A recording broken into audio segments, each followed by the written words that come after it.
Hora de Ares. Os detalhes da grande história militar.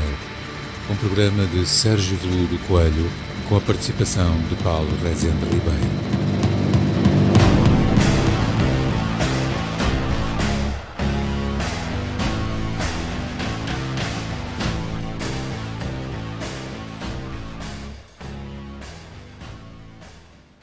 Bom dia a todos, bem-vindos a mais uma edição da Hora de Ares. Hoje estou sozinho, o meu companheiro de luta, companhão de ruta, de estrada, o Paulo Rezende está afónico. Tentei convencer a estar presente, mas ele considerava-se que queria ser uma figura decorativa, não é, mas pronto.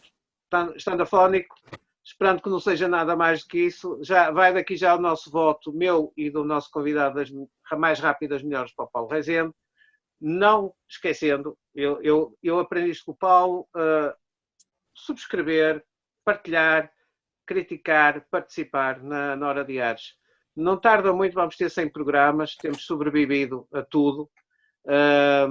E agora, na nossa nova senda, se é assim que se pode dizer, nós abandonámos um bocadinho os primeiros, e foram muitos, a abordagem da história militar pura e dura, das batalhas, das tecnologias, da aeronáutica, etc. E começámos a trazer convidados, como já repararam, isto é um bocadinho um flashback daquilo que temos feito. E neste período de pandemia, de coronavírus, de Covid, ou o que quiserem chamar, de alarme biológico, também começámos a trazer os projetos que se estão a desenrolar a vários níveis na área daquilo que se relaciona com a história e cultura militar, com o património histórico-militar, seja no âmbito da recreação histórica, como os programas anteriores com outros convidados, seja na área do wargaming, como hoje vamos estar com o nosso convidado que eu passarei já a apresentar de seguida, como já estivemos com outros, e que vamos apresentando os projetos alternativos, como é que se consegue estar a fazer isto em confinamento. Ou seja, como é que nós também superamos, e passo a expressão, a paranoia do confinamento com os hobbies. Algumas atividades não são só hobbies, também compartilham também uma parte de sustentabilidade. Eu não digo comercial, é sustentabilidade, e isso é perfeitamente legítimo. Portanto, são projetos interessantes que queremos partilhar e levar a que as pessoas adiram, suscitem um interesse e, inclusivamente, ponham questões já a posterior programa ao próprio convidado. Nós sempre incentivamos isso, portanto, o Facebook é uma boa ferramenta para isso, porque este programa carrega no YouTube e depois vai para o Facebook. Portanto, depois podem interpelar o nosso convidado, que também, por acaso, tem página no Facebook, e eu passo a apresentar, então, quem hoje nos vai fazer companhia neste programa, para não monopolizar a palavra, o arquiteto Guilherme Arruda, tem uma formação de base de arquitetura, mas também fez uma tese de mestrado em museologia, que eu, se não me engano, é sobre um tema que me é muito caro, que é o Museu de Brinquedo de Sintra. Correto, Guilherme? Exatamente. É muito caro, por várias razões. Eu estive lá várias vezes, tive o privilégio de conversar com o senhor engenheiro. Portanto, é algo que me toca profundamente. Ele sabe disso, de uma conversa. Nós conhecemos um bocado pelo Messenger e depois pelo telefone, já há mais de 2 anos. Eu penso que eu estava na altura no Algarve e estava uma altura de fogos, etc. E depois também pós-graduou na área da conservação e restauro. Portanto, há aqui toda uma formação que anda à volta do património, do desenho por questões profissionais, da arquitetura, e tudo se interliga, e da ligação que também tem, e que vamos ver hoje que nos traz, do wargaming, das figuras, e todas essas valências de certeza que se configuraram para trazer os resultados e eu peço desculpa, Guilherme, vamos deixar cair os títulos. Claro. Vamos para a nossa conversa informal, desta vez já presencial e não telefónica, dos teus projetos, do wargaming, de um passado. Nós só fazemos 4 anos de diferença, como falávamos ontem off. Portanto, temos um passado comum das figuras, a revista História, Exatamente. o nosso passado com a Airfix e com a Aishi na escala 1,72, que é uma escala ainda um bocado E um 32 sagrada. também. E um 32. Um 32, que era o que nós sabíamos. E o H00 daquela marca austríaca de comboios. Que era aquela marca... Rocco Mini Tanks. Mas Era a Roco Mini Tanks, mas o HO está mais próximo, é 1,87. E depois ainda tinhas a Fujimi e a Zagawa, que eram 1,76.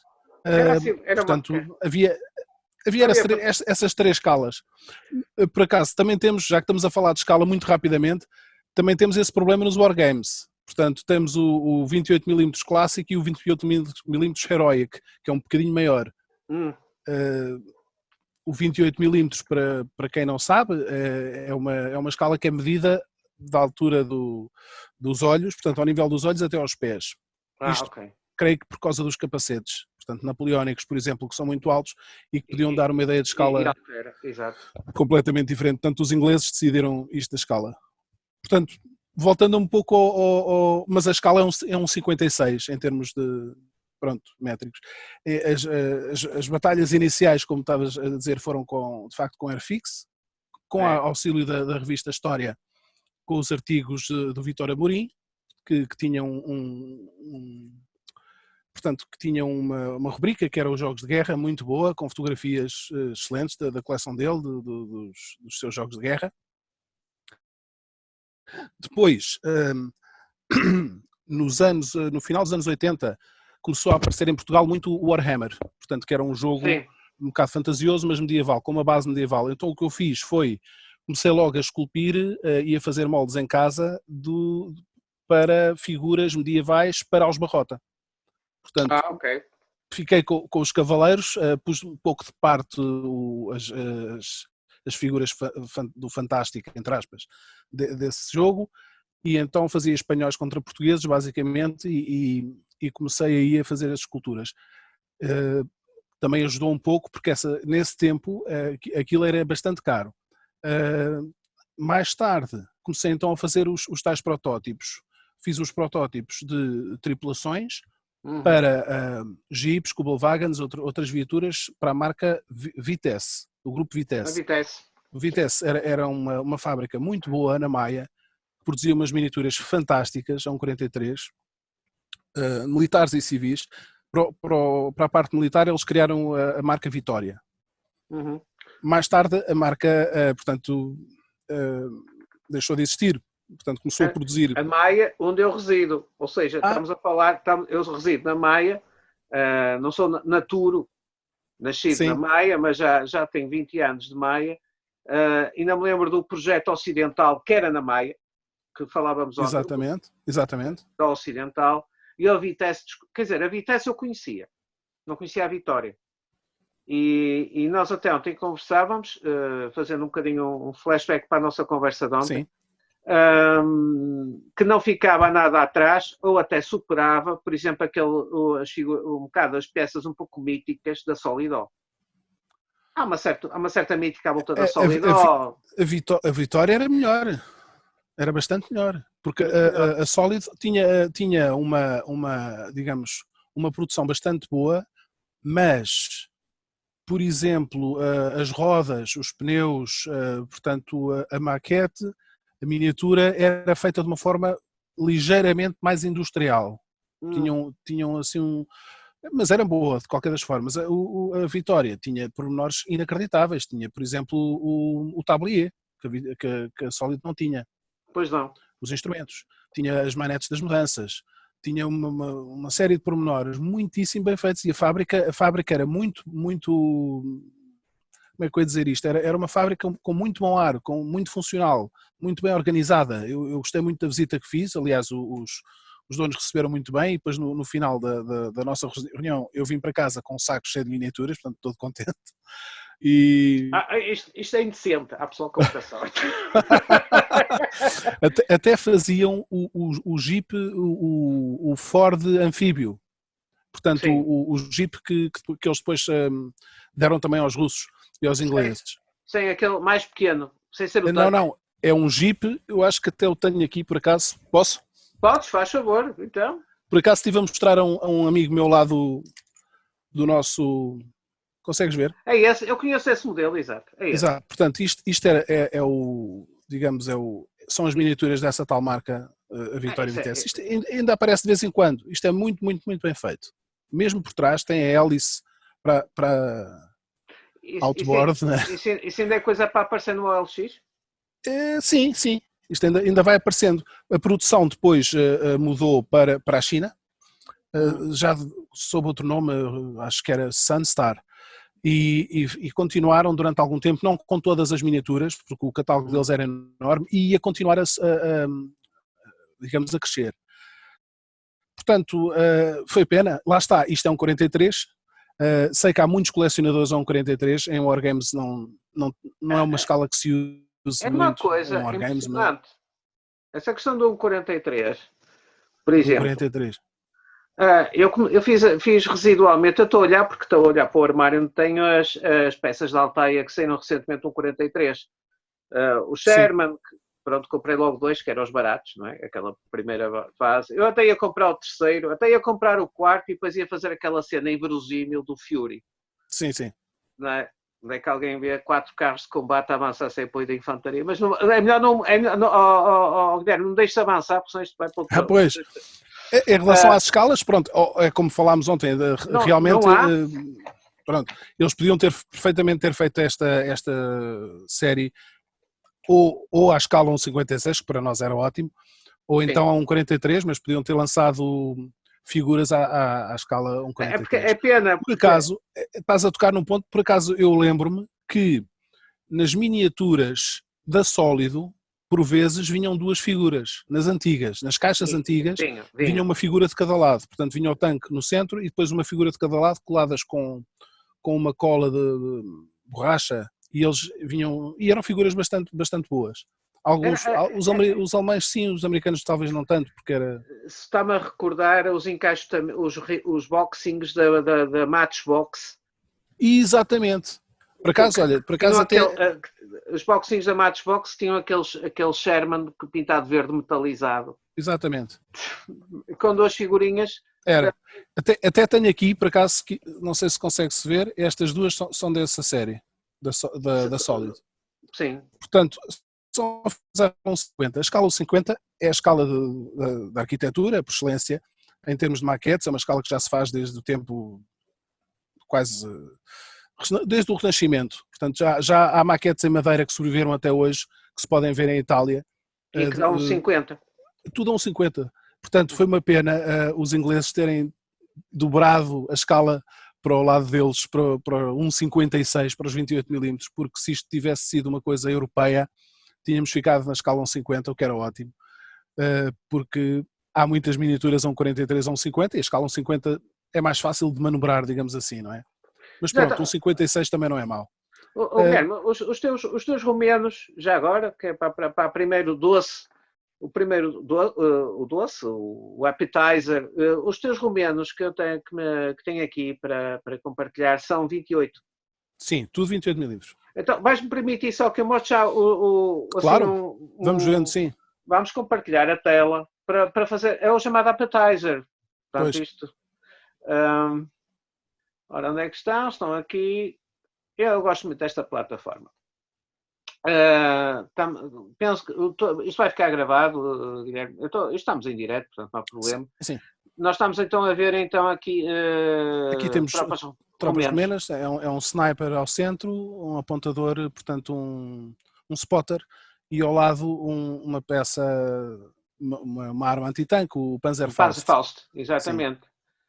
Portanto, o que eu faço agora, voltando um pouco à Gothic Lines, isto são tropas de montanha que tinham o barrete estilo francês, o exército romeno, mas para as pessoas perceberem, eu tento fazer muito figuras, exércitos, que não muito feitos para colmatar as falhas que existem. Obviamente nunca ninguém tinha feito romenos, holandeses muito menos. Pois. Portanto, eu agora vou fazer outras nações, eventualmente búlgaros, eventualmente dinamarqueses, portanto, outras nações que nunca ninguém fez. A vantagem disto é o colecionismo, portanto, eu também gosto muito de colecionar. A grande parte disto dos wargames, para muita gente, também é o colecionismo, ou seja, há várias, digamos, várias áreas de interesse, é o colecionismo, também a pintura, também a montar os kits por aí fora, não é? Embora os kits do Wargames nem todos exigem muita montagem, mais Ou pintura. seja, isto é no bom sentido, porque ultimamente quando se ultimamente fala em banda larga, não, tirando as partes técnicas, banda larga, associação ensino superior, às questões académicas, mas isto é banda larga no bom sentido. Ou seja, de repente alguém está a fazer modelos, opa, mas eu estou farto de ter isto na vitrine, se calhar começa a entrar no esquema do Wargaming. Nós chamamos isto o modelismo dinâmico, em vez de ser modelismo estático. Exatamente, é um modelismo dinâmico, não é? E depois também leva à investigação, porque no fundo a pessoa também quer saber, comprou aquelas figuras, não é? Exatamente, e se calhar muito, sim. Vai comprar aquelas edições onde tem o que é o exército romeno, na frente russa, etc. Exatamente, quer dizer, essa polivalência sim. cultural, aquisitiva Exatamente. e histórica, que faz parte de um contexto da história, e a história militar é um contexto como qualquer outro, que depois tem ramificações, como tu sabes, não é? Eu vou continuar só a passar, porque depois também quero fazer aqui algumas questões. Aqui japoneses, portanto, quando eu lancei, esta eu creio que foi a primeira série que eu lancei, foram japoneses. Na Birmânia, não é? Que eu estou a ver ali o... Exatamente. Isto pode ser uma range que na altura só fazia eu e a Brigade, que é outra marca também de Wargames. Portanto, há dois packs, a Gothic Line Miniatures contempla várias armas para não serem só infantaria, não é? Portanto, convém ter algumas armas de apoio e em breve vou fazer também artilharia e carros blindados. Aqui temos o pintor Andy Singleton, pintou-me estas figuras de Africa Corps. O Andy Singleton... Um dos Singletons. Pois é, um dos Singletons. O Andy Singleton já editou livros disto e de pintura. Ele tem uma forma de pintar rápida, portanto, tabletop, como se chama, e dá um bom efeito. Portanto, nota-se que as figuras têm um aspecto assim poerento, já seasoned soldiers, como os ingleses dizem, com aspecto. Exato. Com este aspecto assim. Eles, quando é ao contrário, chamam-lhe o chocolate box. É. Exatamente. Quando estão limpinhos. Acabadinho de sair da caixa, pois. É, chocolate box. Exatamente. E esse é o brushing, é o que se faz ao modelismo, o seasoning. É. Também tenho um amigo meu que também pinta. Aqui, ainda mais difícil, são sérvios. Sim. Porque tem este bivac. O bivac estranho, muito largo na zona da testa, portanto são muito interessantes, porque isto é exatamente aquela coisa de ir atrás do small wars dentro das great wars, que é completamente. Eu acho que, Guilherme, esse investimento que tu fazes é extraordinário, nesse sentido de fugir ao banal. Não é o banal que seja mau, mas também trazer outras aportações. Claro. Quer dizer, também faço cossacos, mas só aqui checoslovacos, portanto aqui com aquele capacete que também foi usado pelos finlandeses. Este capacete também foi usado por outras nações, mas era checoslovaco. Eu, se não me engano, é o M29 checo. Exatamente. M29 checo. Aliás, aquela metralhadora ligeira também é deles. E foi para todo o lado. Até os alemães usaram aquela metralhadora ligeira que está ali do lado direito, não é? Do lado direito. Que é a ZV, ou a VB 32, para aí. Aqui temos os romenos, portanto, com o Marshal Antonescu ali ao centro, ao lado do telefonista. Eu acho que consigo para o ratinho que se vê aqui. Está aqui o Antonescu. Exatamente. Pode ser o Antonescu, pode ser um oficial. Quem quiser... depois pinte conforme quiser, não é? Aqui os bivacs típicos. Os romenos. Pontiagudos. Muito pontiagudos para cima, à frente e atrás, no caso húngaro só à frente, e o capacete é igual ao holandês. Também vamos ver aqui soldados holandeses pintados na sequência. Aqui são soldados a 1,43 do Africa Corps, com um pequeno cenário. Também existe o Africa Corps a 28mm, que foi também das primeiras séries que eu fiz. Mas estes 1,43 são teus? Desculpa, 1,48. 1,48. Sim, são meus, sim. Não, é 1,43 já tinha a fazer a encomenda. Mas o 1,48 combina mais ou menos bem com 43, por acaso. Ou seja, se eu tiver estas figuras junto à última peça que comprei da Altaia, que foi o Stug, o caça-carros Panzer III, passa. Eu creio que sim. Então. Sim. Depois falamos. Depois falamos. Porque é o 40mm. Eu comecei com esta série porque, na altura, por volta de finais dos anos 90, na América havia um movimento que queria muito começar com os wargames a um 48. E jogava-se muito a um 48. Por causa de existirem tanques a um 48, daquela marca que falámos, da Aurora, da Bandai. Portanto, havia material a um 48, veículos, que não havia a um 56, porque a Inglaterra só produzia miniaturas de figuras e não de veículos. Pois. Então, por causa disso, na América jogava-se muito a um 48 e eu comecei por fazer algumas figuras a um 48. Fiz paraquedistas alemães, estes da Africa Corps, fiz também ingleses do 8º Exército, por aí. Mas depois mudei completamente para um 56, para 28mm, porque hoje em dia é global, não é? Porque é uma escala de compromisso, não é? É global, toda a gente faz. O 48 ficou no modelismo, literalmente. E então, mesmo um grande amigo meu inglês, irlandês, que é o Jeff, que faz tem uma marca que é Gringo, começou também comigo, entre aspas, ele fazia coisas napoleónicas a um 48, chamados 40mm. Mudou também agora para 28mm, agora há uns anos atrás, não é? Mas um 48 continua a ser uma escala de referência para modelismo, obviamente. Eu confesso, eu de repente bateu-me assim a mania recentemente um 48. Aliás, acho que vou livrar dos pequeninos, vou dar aí aos meus amigos, mas é só Spitfires. Pronto. Pois, eu sei, a tua questão com os Spitfires, não é? Pois, isto há de evoluir, pronto, são questões que têm a ver com patologias, portanto. Pois, mas o 48 está muito próximo do 156. Em termos do Wargames, o que nós convencionamos, entre aspas, nos jogos, quem puder fica num 56, porque se levar miniaturas a um 43 ou um 48, tem depois um tamanho que pode ser, digamos, alvo mais fácil, porque a viatura é maior, não é? Claro. Portanto, eu vou continuar a passar as imagens. Vamos passando, sim, claro. Olha que isto vai dar 2 programas, vai-te preparando. Está a gravar, mas nós gostamos mesmo desta espontaneidade, porque há aqui uma série de tópicos que quero abordar contigo, mas isto está a ser muito, muito interessante.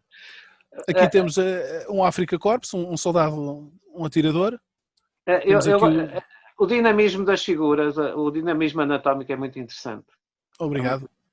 Aqui, o que dá trabalho aqui, como tu podes ver nesta que está assim digamos em zoom, é esta aqui o Africa Corps não usava os suspensórios, como é que se diz suspensórios em linguagem militar? O correame. O correame em tecido, portanto não era em cabral. Era em lona. Para não se estragar com o calor e com secava, partia, ia secar, exato. Portanto, uma das coisas que muitos wargamers esquecem é isso, não é? Esse pormenor do tem que pintar caqui e não na cor do couro. Exato. Depois temos aqui atrás temos o saco do pão e o cantil. Eu peço desculpa. Não faz mal. Aqui temos o Rommel, o saco do pão, o cantil e pronto. E lá em cima as peças em metal, para as duas peças em metal ali nos omoplatas para regular. Para suspender os bornais. Aquilo é para pôr o cobertor ou aquela latinha da comida, outros equipamentos. Sim, os acessórios do arnês. Olha lá, exato. Tínhamos agora aqui o Rommel. O Rommel aí no centro com dois soldados. Isso é um Lancia. Isso, olha, e por acaso, isso é um 43. Esse carro está aí atrás. Não choca. Curioso. É um 43. Como está um pouco afastado, não choca, eles estão em cima de bases. Mas é um 43 e eu spray, olha, com o tal aerógrafo medieval, o Badger, sprayei essa camuflagem verde por cima de um Lancia. Badger. É um Lancia, um 43 da marca Brume, uma marca italiana. A Brume eu conheço. O Badger, agora foi nostálgico. Eu usei Badger noutros contextos. Sim. Aquilo mas era de guerra. O Badger aguentava-se um bocadinho, não era fabuloso, mas era bom na época, não é? Exatamente, era bom. continuando, agora aqui são os blisters da Gothic Line. Portanto, aqui temos os generais. Os generais, tenho generais alemães, tenho generais aliados. Uhum. Se me permite, Lá está. até passo, que eu acho que está sequencial. Aqui temos, aqui temos uma peça em resina de um poço, ainda com a Africa Corps. A ideia dos generais lá está, é as duas coisas, é termos a parte do colecionismo, portanto um wargamer pode querer ter os generais só para estarem na prateleira, ou também como objetivo, para capturar um general, ou como houve aqueles raids na tentativa de capturar o Rommel, tanto na Normandia como na Líbia, não é? Eu até tinha aqui uma referência tua, de generais à escala 1:30, para o Museu do Brinquedo em Sintra. Exatamente. Está relacionado, não é? Foi antes, sim, antes. Portanto, antes eu ia muitas vezes, eu moro perto do Museu de Sintra, não é? Ia lá muitas vezes. Claro. Tinha uma relação de amizade muito grande e tenho com o meu tio Rués Moreira. Se calhar isto tudo também tem muita influência dele, não é? De eu ir à casa dele e ver os soldados dele, as coleções dele. O primeiro museu foi em casa dele, do engenheiro Rués Moreira. Eu tive privilégio lá com ele, exatamente. Era uma moradia grande, no Restelo, e paravam autocarros com velhinhas espanholas para ver as bonecas. Então, acho que deve ter chegado a um certo ponto em que as pessoas disseram é melhor abrir um museu, não é? Estão a vir muitos autocarros para o bairro, autocarros cheios de velhinhas espanholas, portanto isto já configura numa situação que podia ser um museu. Porque ele era colecionador sobretudo do brinquedo em geral, o brinquedo português, mas também tinha muito brinquedo, digamos, feminino, porque herdou de toda a família. Por exemplo, do lado da minha mãe eram 5 irmãs e 4 irmãos, portanto muitos brinquedos mesmo, e do lado de outras famílias, portanto havia ali uma quantidade de brinquedos alemães sobretudo que foram para o museu e que de facto davam, tanto... Eu retive bem o espólio, porque quando eu falei com o engenheiro Argués Moreira, eu disse há aqui coisas que nem o Museu Militar de Porto tem. E eu conheço bem o Museu Militar de Porto, lidei muitos anos com o museu, e era um espólio brutal. É fantástico, sim. Fantástico. É uma pena hoje estar fechado, não é? Está em armazém. E não sabemos ainda por onde é que vai, se irá abrir novamente, se não é uma pena. Eu espero bem que sim, quer dizer, isso não se pode de maneira nenhuma perder. Isso claro. Lá está, é uma das coisas que aqui fazemos na Hora de Asa, é o alerta para situações como estas, como era o Museu do Brinquedo de Sintra. Claro. Havia lá um barco, já um pequeno parênteses, nós depois podemos continuar este programa como disseste, mas vamos somando parênteses. Havia lá um barco, falaste do Museu Militar do Porto, uma coisa que provavelmente não tem e muitos museus na Europa não têm. Aquele museu era considerado um dos melhores realmente, porque tinha peças muito particulares. O meu bisavô, nós estávamos relacionados com a indústria e ele fazia muitas visitas à Alemanha.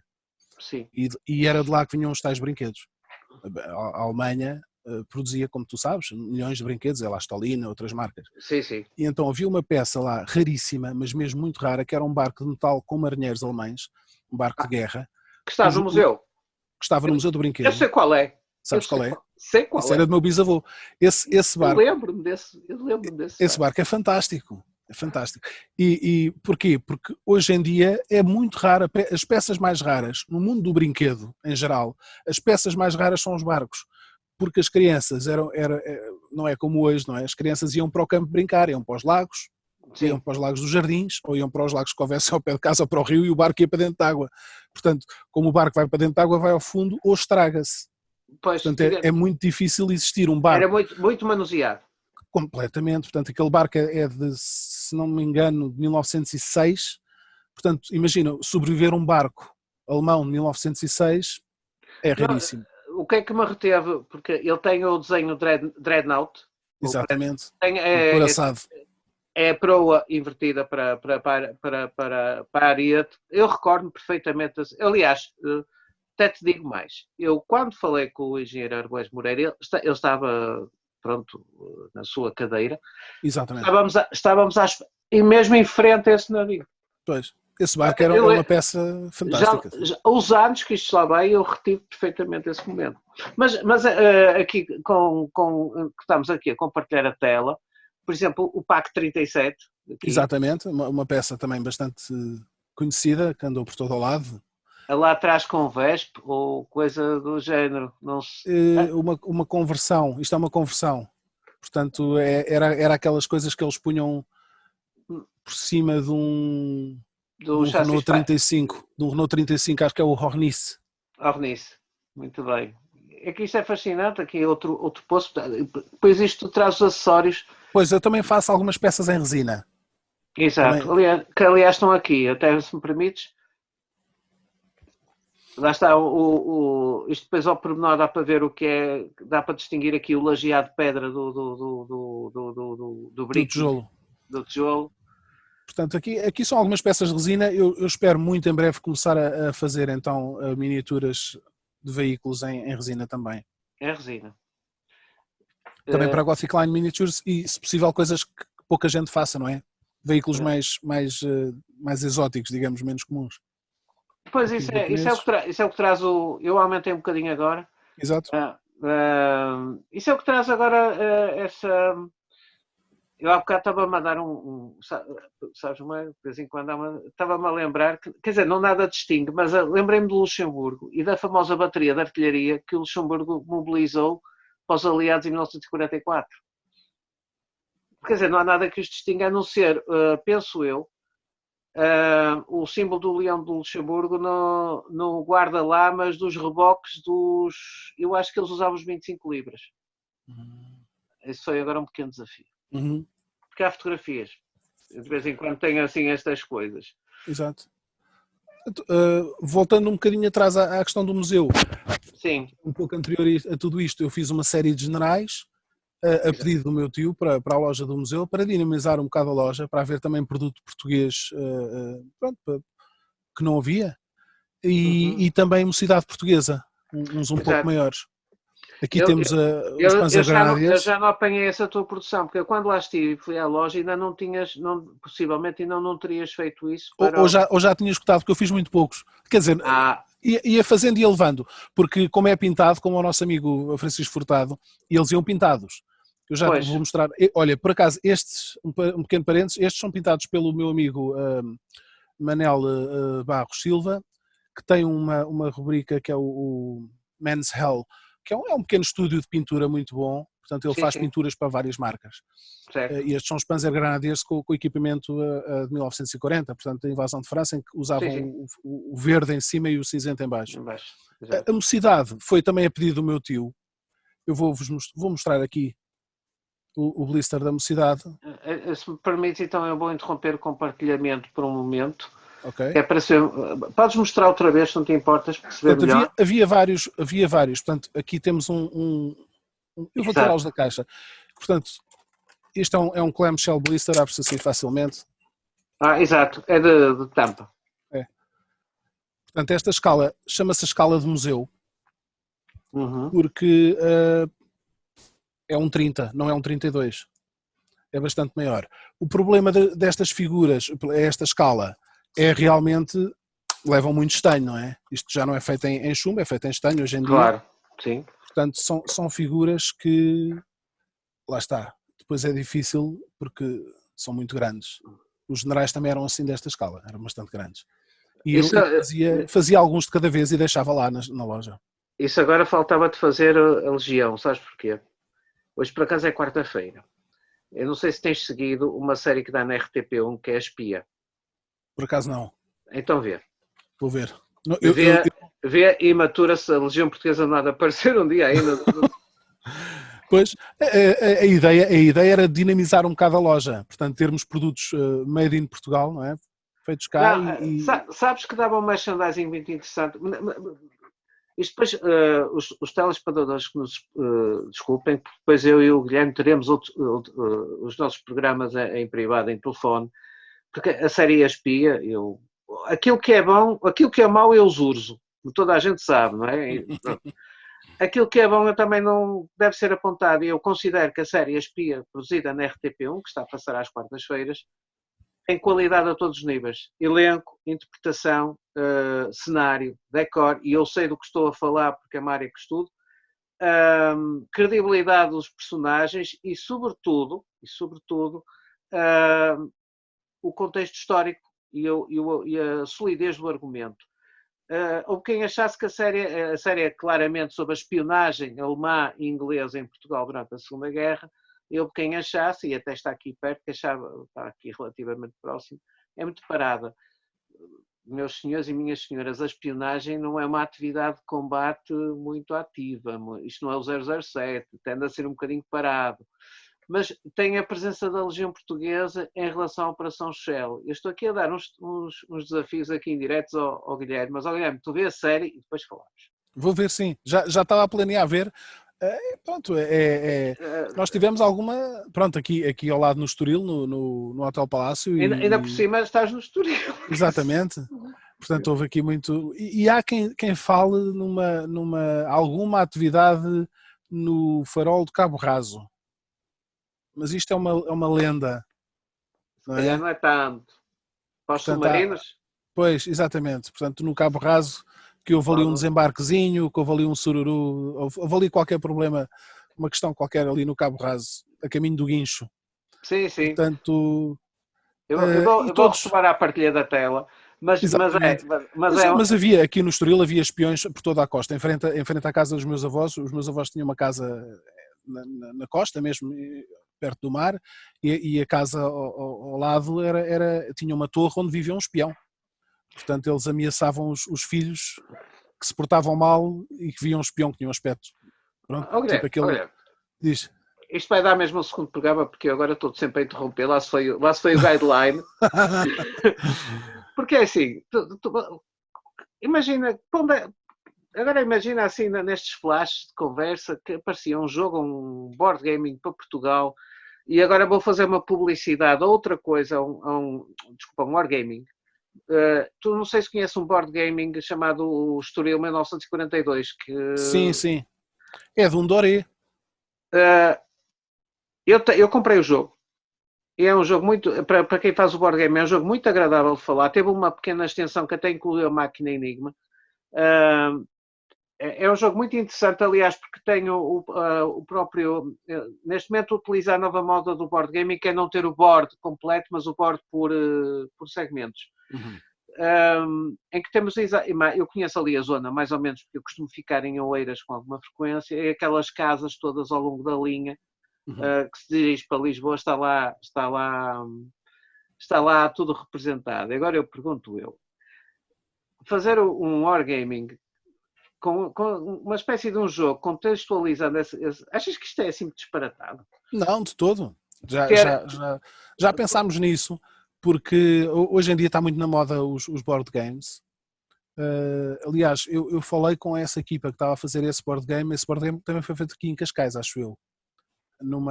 Acho que sim. Sim. Num pequeno cluster de empresas que havia ali na aldeia de Juso, e essa marca, que eu acho que é a Mesa.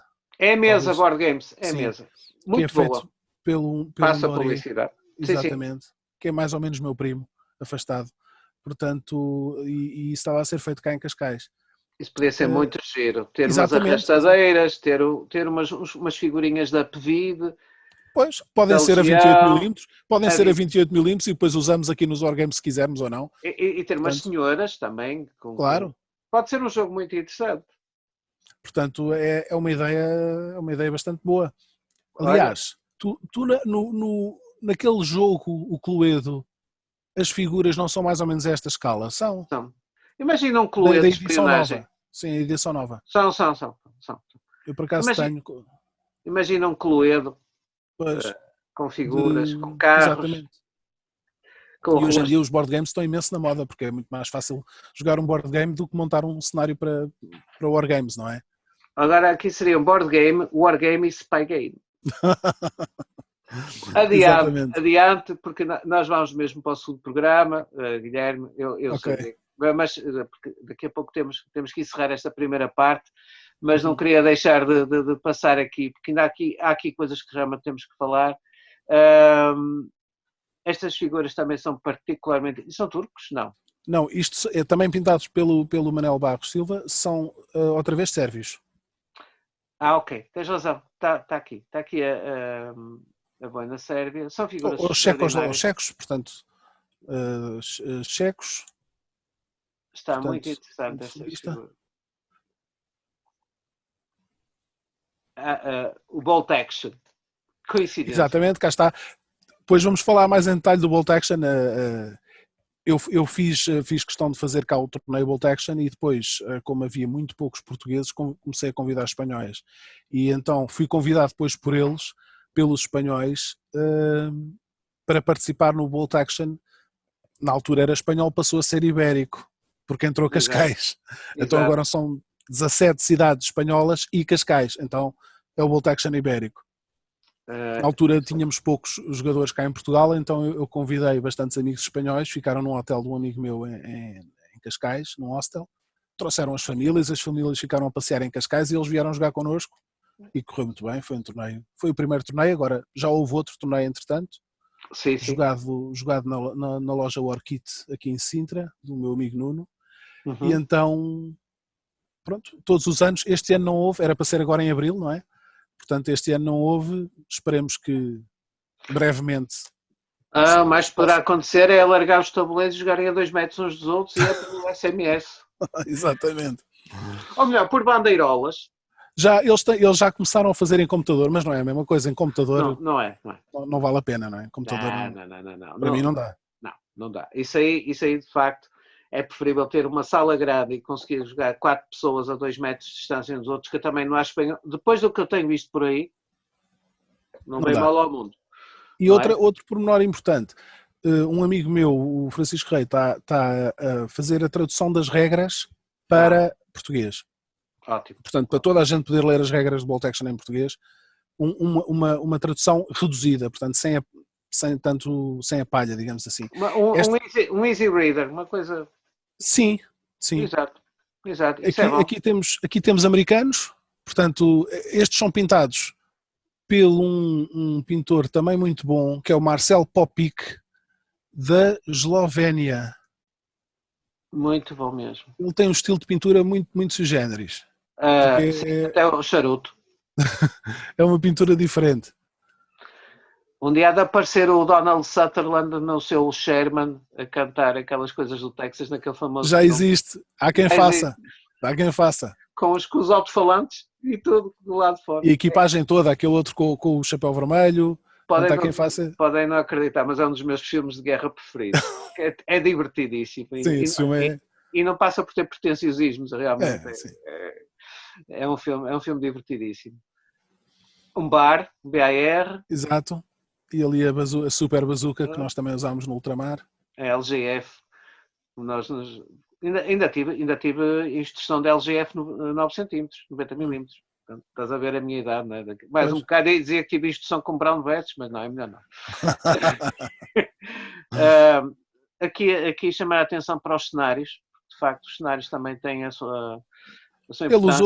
Ele usou aqui um cenário um bocado fantasioso, porque eles estão a ser atacados por marcianos, não sei se reparaste. Isto é daquele do Mars Attacks, ele usa para... É War of the Worlds. Exatamente. Para cenários mais de ficção científica. Agora vou baixar aqui um bocadinho. Eu não sei se há aqui mais fotos. Nós também já estamos a fim da primeira parte. Eu penso que não há mais fotos. Não. Por isso, Guilherme, isto ficou mesmo para uma segunda parte. Antes de mais agradecer-te a tua presença e a disponibilidade. Também estás em trabalho. E teres trazido este contributo que estava combinado já há bastante tempo. Mas isto também teve o seu lado bom. Eu peço desculpa por descompartilhar. Vou interromper o compartilhamento. Foi bom, finalmente, assim não tiveste que ir para o norte, nem para o sul. Quer dizer, também é bom de vez em quando viajar, mas neste momento é um bocado complicado. E era o que eu receava. Vamos ter que passar para um segundo programa. Não há problema nenhum. temos muito ainda para falar, porque há aqui coisas que da nossa guideline que ficaram por falar e são importantes. Por isso, nos nossos 45 minutos, que é a hora de Ares, é à escala 45. Olha, Guilherme, muito obrigado. Eu que agradeço, Sérgio. Ficas então convidado para a edição seguinte. Desejando mais uma vez as melhoras ao Paulo Rezende Ribeiro, que não pode estar connosco, está infónico. Agradecendo também a disponibilidade dos nossos ouvintes, telespectadores, ou quiserem ver, viewers, em nos acompanhar, sempre a considerá-los. Muito obrigado e não se esqueçam, isto é para o nosso produtor, ele já sabe do ritual, subscrever tal com os sininhos vermelhos. Ok? Então até ao próximo programa e fiquem bem e com saúde. Muito obrigado. Obrigado eu.